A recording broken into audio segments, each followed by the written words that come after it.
Hi everyone, I'm the fourth speaker and now I will explain in previous slide.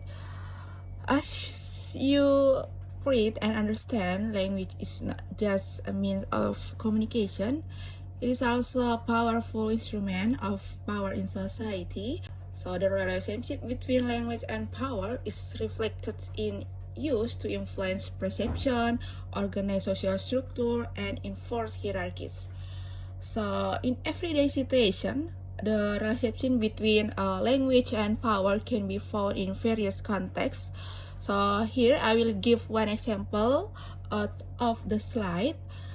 Okay, when a person uses formal language or polite language to someone who has higher social status or is older, it reflects recognition of the power or authority held by the party. Conversely, when someone uses more casual or less polite language to those of lower social status, it can reflect an inequality in the power relationship. When students speak to a professor or lecturer, they may use a formal language such as Pak Prof or Pak Professor or Bu Dosen, that as a sign of respect for the higher social status of the lecturer. Okay, maybe that's enough from me. Then it will continue to the second speaker, Kak Saifullah. Thank you. Okay, well, I'm Syaifullah and here I'm going to present my material. It's about use of language to demonstrate power. Language not only serves as a means of communication, but also as a tool to express and enforce power.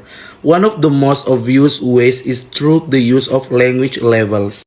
In many cultures, there are social conventions that dictate the way of speaking that corresponds to the social hierarchy. For example, in some societies, the use of formal or polite language can show respect to people who have higher power or status.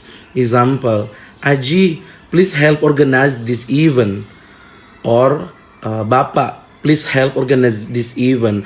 The use of the word Aji is a form of respect to someone who is older or has a higher social status. Another example, Gusti, what do you think about this plan? Sir, what do you think about this plan? The word Gusti is used to respect or acknowledge someone's authority.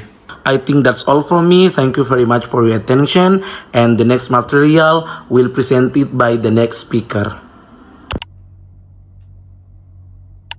Now I would like to explain about the role of language in influencing and maintaining power. Language plays a crucial role in influencing and maintaining power in society.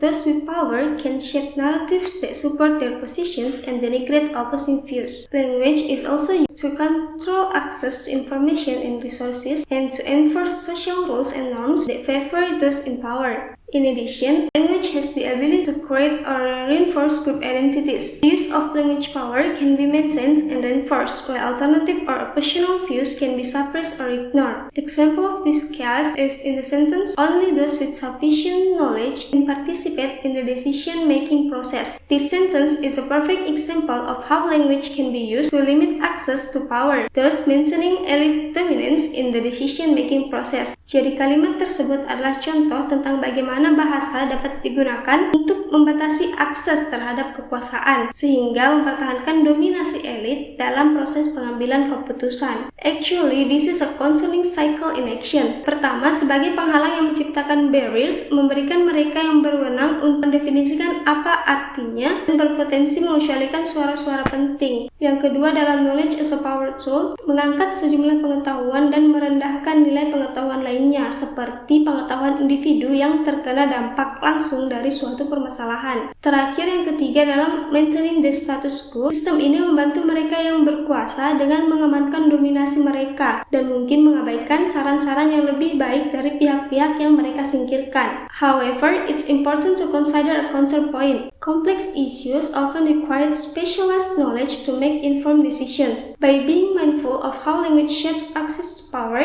we can work towards more inclusive and effective decision-making process. I think that's all my explanation about the role of language influencing and maintaining power. Thank you.